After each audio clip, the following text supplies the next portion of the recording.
Hi guys, எல்லாருக்கும் வணக்கம் guys. நம்ம பத்திரனாவை வேற ஒரு டீம் எடுத்துட்டாங்க.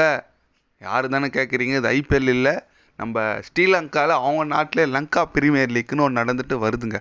அதில் பார்த்தீங்கன்னா கொலம்போ அணி அவரை 99.98 லட்சத்துக்கு எடுத்திருக்காங்க. அவர் இப்போதாங்க இந்த மாதிரி ஒரு ப்ரைஸுக்கு அவங்க நாட்டிலேயே போயிருக்காரு. ஏன்னு கேட்டிங்கன்னா, இதுக்கு முன்னே அவருக்கு பேஸ் ப்ரைஸு 5 லட்சம் 4 லட்சம் தான் விளையாடிட்டு வந்துட்டு இருந்தார். இப்போ அவரோட ப்ரைஸ் அதிகரிச்சிருக்கனால அவருக்கும் நல்லது. அவங்க ஒரு எப்படி சொல்கிறது, பத்திரானா ஒரு டேலண்டட் பவுலருங்க. ஏன்னா சென்னையிலே அவருக்கு ஒரு நல்ல டேலண்ட் பவுலர் தான். ஆனால் அவரோட பேஸ் ப்ரைஸே 20 லட்சம் தான் சென்னையில் கொடுத்து விளையாடிட்டு இருக்காங்க.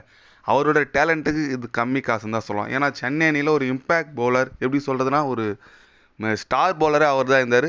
அவருக்கு கம்மி காசு கொடுத்து வச்சிருந்தது ரொம்ப வருத்தத்தை அளிக்குது. கண்டிப்பாக அடுத்து மெகா ஆக்ஷன்லலாம் அவர் பயங்கரமான கண்டிப்பாக ப்ரைஸுக்கு போவார் எதிர்பார்க்கலாங்க. லங்கா பிரீமியர் லீக் இன்னொரு வேர்ல்டு கப் முடிஞ்ச 2 மாதத்தில் தொடங்க போகுதுங்க. அதுக்கான ஏலத்தை நடந்துட்டு வந்துச்சு ஸ்ரீலங்காவில். அதில் பார்த்தீங்கன்னா நம்ம பத்திரனா இந்த மாதிரி ஒரு தொகை போயிருக்கிறது எல்லாருக்கும் ஆச்சரியம் அளிக்குதுங்க. ஏன்னு கேட்டிங்கன்னா, அவர் வெறும் பவுலர் தாங்க. மேக்ஸிமம் நம்ம நாட்டோட அவங்களதெல்லாம் கம்மி தாங்க. எல்லாமே ஒரு டோர்னமெண்ட் நடத்துறதுல கம்மி காசில் தான் நடத்துகிறாங்க.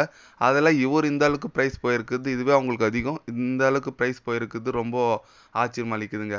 ஏன்னு கேட்டிங்கன்னா, அவர் லாஸ்ட் டைம் ஆடும்போது வெறும் 4 லட்சத்துக்கு தான் ஆடினார். ஒரு டீம் கொலம்போ அணிக்கு கோசம் தான் 4 லட்சத்துக்கு ஆடினார்.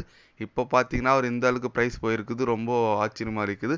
பரவாயில்ல, அவர் டேலண்ட்டுக்கு ஏற்ற ப்ரைஸ்ன்னு தான் சொல்லாங்க. ஏன்னா அவர் நல்ல ஒரு டெத் பவுலர். அதுவும் நம்ம சென்னை அணியோட பெர்ஃபார்மன்ஸை பார்த்து தான் அவருக்கு இந்த தொகை போயிருக்குங்க. ஏன்னு கேட்டிங்கன்னா, இந்த சீசன் பார்த்தீங்கன்னா வெறும் 6 மேட்ச் விளையாடி 13 விக்கெட் எடுத்திருக்காரு. இன்ஜுரியால் தான் அவர் இந்த தொடரை விட்டு போனார். அதனால் அவருக்கு இன்ஜுரி இல்லாமல் இருந்தால் கண்டிப்பாக பர்பிள் கப் ஹோல்டராக இருந்திருப்பாருங்க இந்த ஐபிஎல் சீசனில். அந்த அளவுக்கு சூப்பராக போட்டுட்டு இருந்தார். மேட்ச் பை மேட்ச் விக்கெட் எடுத்துட்டு இருந்தார். சென்னை அணிக்கு ஒரு கீ பவுலராகவே இவர் தான் இருந்தார். இப்போ அவர் போயிருக்கிறதுனால தான் சென்னை அணி தோல்வி அடைஞ்சிச்சுன்னு சொல்லலாம். இல்லைனா கண்டிப்பாக பிளே ஆஃப்ஸுக்கு முன்னேறி இருக்கும். ஏன்னா நிறைய டைமில் விக்கெட் வையாமல் சென்னை அணி தடுமாறிட்டுச்சு. அந்த டைமில் தலைவங்கிட்ட குத்துந்தா சூப்பராக போட்டு விக்கெட் எடுத்திருப்பார். பட் அவர் இல்லாதது ரொம்ப சென்னை அணிக்கு ட்ராபேக்காக போயிடுச்சு. பரவாயில்ல விடுங்க, அடுத்த வருஷம் பார்த்துக்கலாம். அடுத்த வருஷம் ஃபுல் ஃபிட்னஸோடு வருவாரா பார்க்கணும். வந்தார்னா கண்டிப்பாக சென்னை அணி அடுத்த வாட்டி மெர்சல் பண்ணிவிடுவார் நான் நினைக்கிறேன்.